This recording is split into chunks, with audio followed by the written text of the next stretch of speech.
now. It's over to you. Excellent. All right. Thanks, everyone. Talking about the importance of research in FE, with this idea of if we don't really know where to start, how do we know what topics are essentially the most important? So the main aim for this project really was to understand the general mindset of research in FE. How do teachers, how do management, how do support staff feel about research? Is it useful? Is it not? Etc. But also to see, in order to keep up with the latest developments in teaching and learning research, do the staff have time to dedicate to reading those research articles or what have you? How can we determine the most important research topics to be conducted if we were to carry out research? And ultimately, are there any trends in data between the different roles of management, teaching and support staff? So I'll go through that mainly towards the end. But just before we get started, what's the motivation behind this? Well, Dudley College at the minute doesn't really conduct any research, and I'd like to change that alongside a few other members of staff who work here. And this study was to get an idea of where do we start with that research, find out if the topics that we're proposing and also that topics that are currently being researched and published actually match the desired research topics by FE staff. It's no good researching things if that's not really what the staff think are the most important issues. Ultimately, to determine as well if teaching staff should be granted some amount of time during their weekly or monthly workload to actually read the research articles and conduct their own research. So we needed to collect as much data as possible on this topic, ideally anonymously, so that you know the anonymity would ensure that their results weren't affected in any way. So we figured a questionnaire would be the best way to approach that. Requirements of this questionnaire: the words had to be the questions had to be very carefully worded. Ultimately, I didn't want any bias to creep into the questionnaire, or as little bias as possible via the wording of the questions. Likewise, the responses had to be anonymous, so as not to affect the real opinions of the staff. And finally, I wanted a statistically significant number of responses. So the main target audience here were FE teachers at Dudley College and at Wolverhampton College, if any wanted to participate.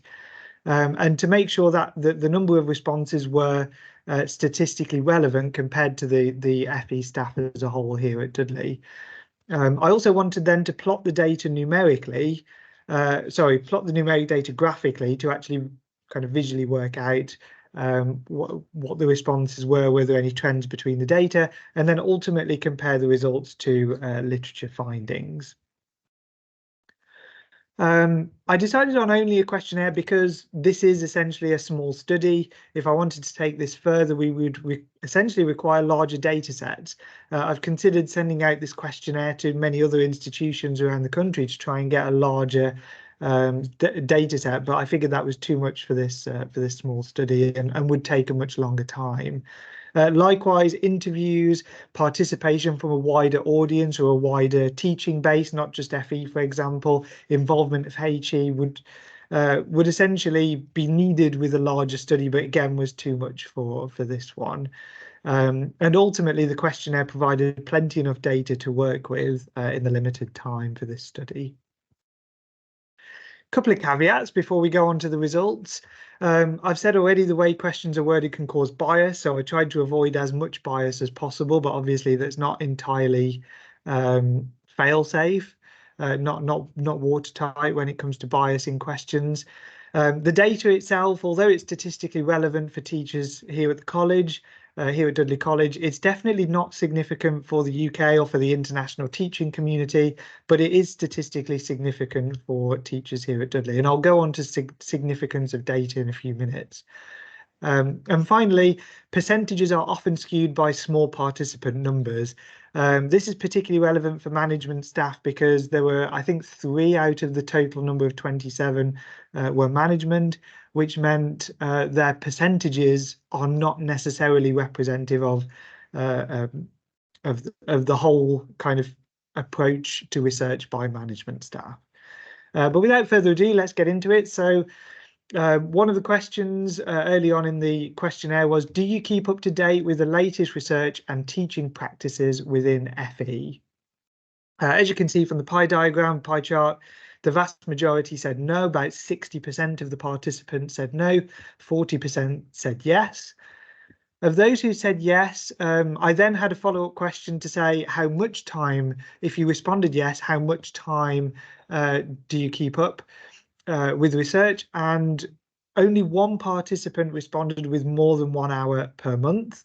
A quick caveat to that is a couple responded with once a week or once every 2 weeks without indicating an exact time. So one of the issues with this particular question is it wasn't specific enough to understand the exact number of hours spent on research. But when asked, if answered no, why not? Why don't you keep up with research? Time constraints was the most popular reason. Ultimately, teaching staff don't have enough time to dedicate to keeping up with the latest research. But there were a few other interesting reasons. Some of the research articles were behind paywalls. If they were part of a higher education institution, that probably wouldn't have been an issue. But FE doesn't really have the funds to commit to many types of subscriptions to different journals. So very often these articles were behind paywalls. And another interesting one is the research itself, in many cases, is not robust enough to be applied to every classroom, every subject in the UK, and to make an impact in everyday activities. So again, I'll come on to that point a little bit later, but I thought this was a really good point that a few participants made. Moving on then to the importance of research. Again, the question overall, do you think FE research is important for making progress with teaching FE subjects? And as you can see, the dominant response was yes. I think all but one participant said yes, which is excellent news for promoting research in promoting research in FE.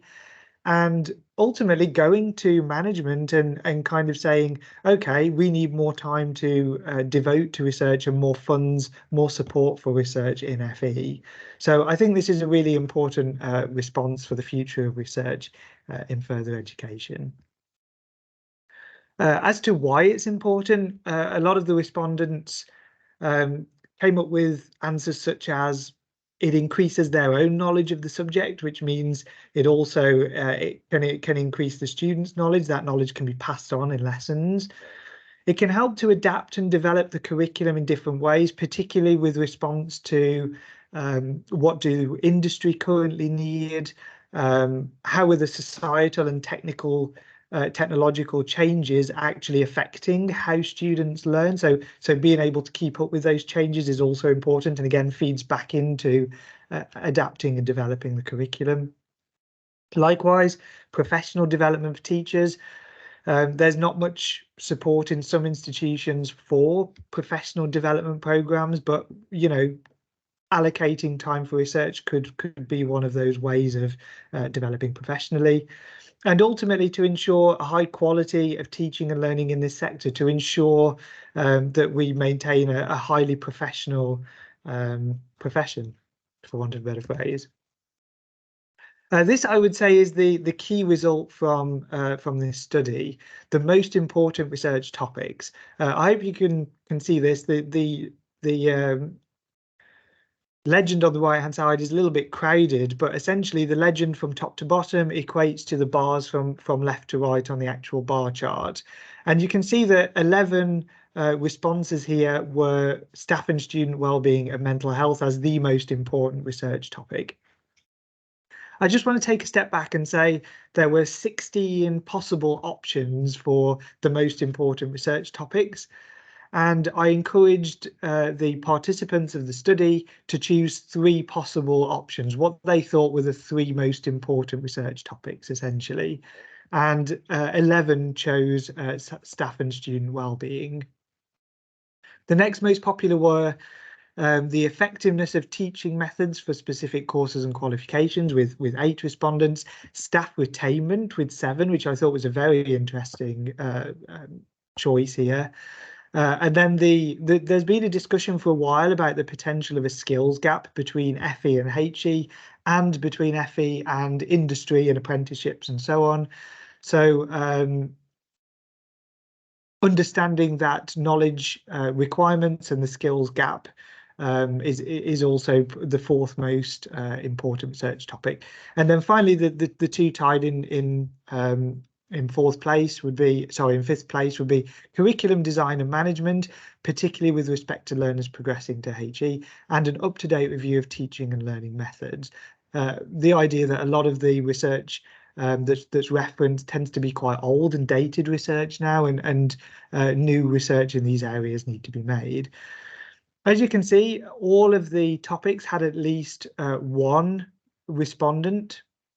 One person thought at least all of these was worthwhile researching. So it's nice to see that actually of those 60 most important topics, not one of them was left out as being essentially a least important or a not important. But you can see quite clearly here there are certain topics that are deemed to be the most important out of this group. Another important link here, one of the references that I would like to talk about, is the Teacher Wellbeing Index. There are very few research articles in the field of staff and student wellbeing.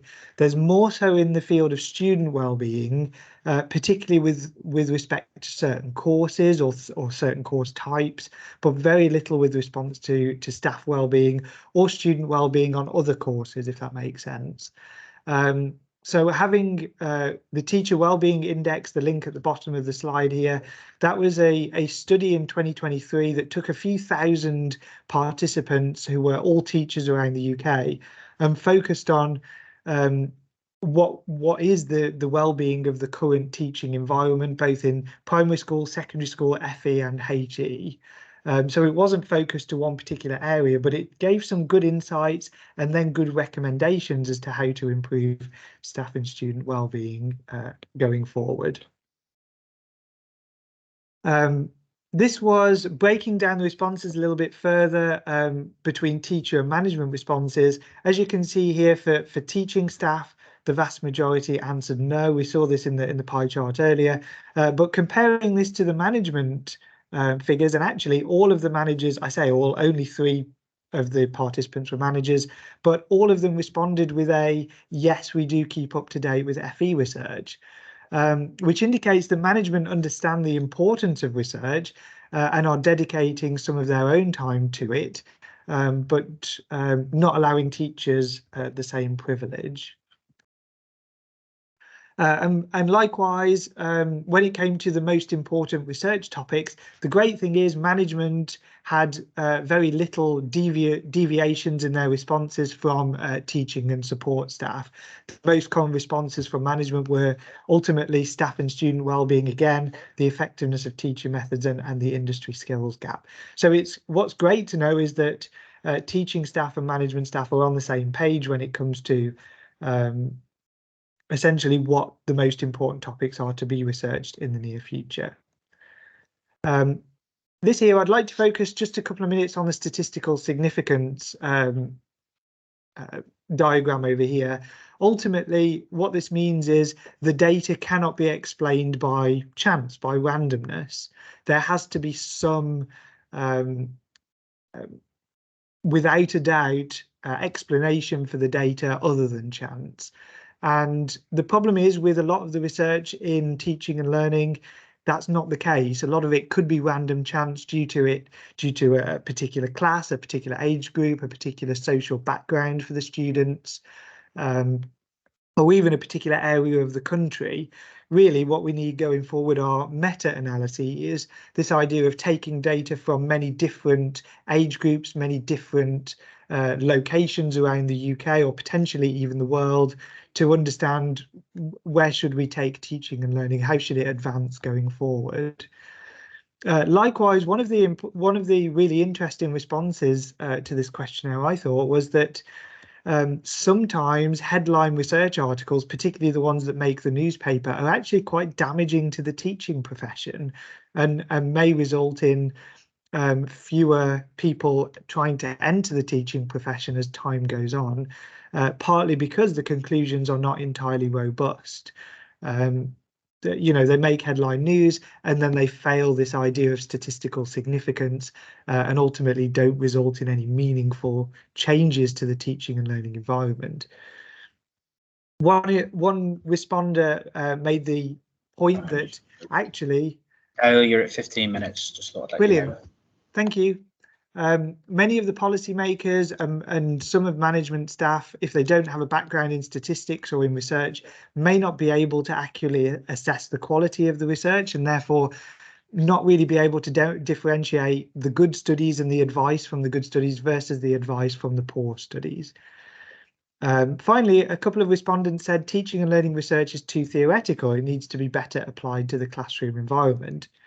On the other hand, positively speaking, subject-specific research would be a huge benefit. It's currently somewhat generalized, but having research specific to certain subjects would be great. The rise of AI could vastly change teaching methods, so having more research in this area would be beneficial. Continuous research by FE staff would demonstrate professionalism and a much higher robustness of the FE teaching sector in general. It can also equip learners with suitable skills to progress into HE or onto their future apprenticeships or jobs. Another good point, discoveries are regularly being published. It's important to keep up with those discoveries. This was quite an interesting response. It's research stops teachers from becoming too static or too fixed in their profession. It keeps teachers moving and adapting to the latest methods. And finally, one responder said STEM is important, but so are other subjects. Research into more creative subjects or humanities subjects and so on can demonstrate the importance of non-STEM subjects, which I'm biased as a STEM teacher, but I think this is a very important point that when you're focusing on STEM, you're essentially drawing the focus away from all of the other groups, and that's really not fair on those other subjects.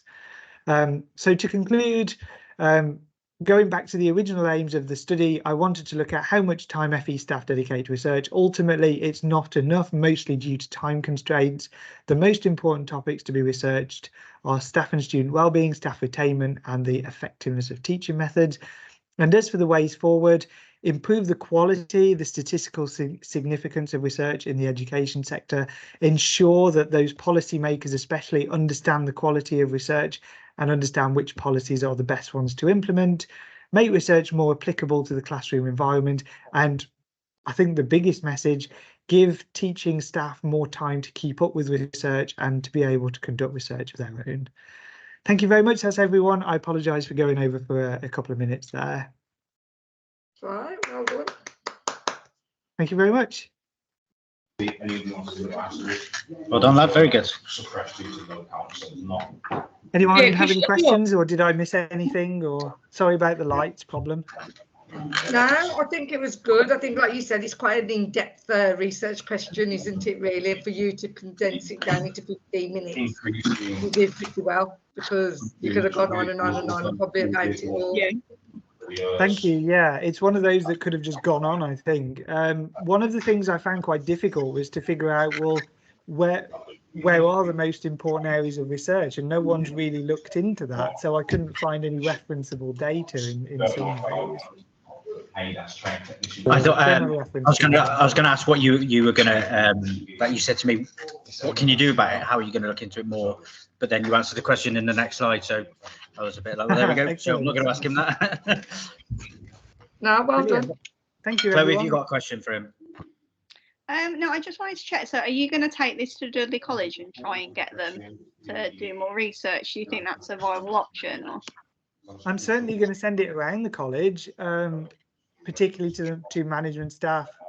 Maybe a little bit more diplomatically worded, but ultimately send it around and say, these are the findings of our research. Is there any way there could be a provision made for those who want to do research in the college? I'd also like to send the questionnaire further and maybe to other parts of the college or even other colleges to get a wider feedback, really.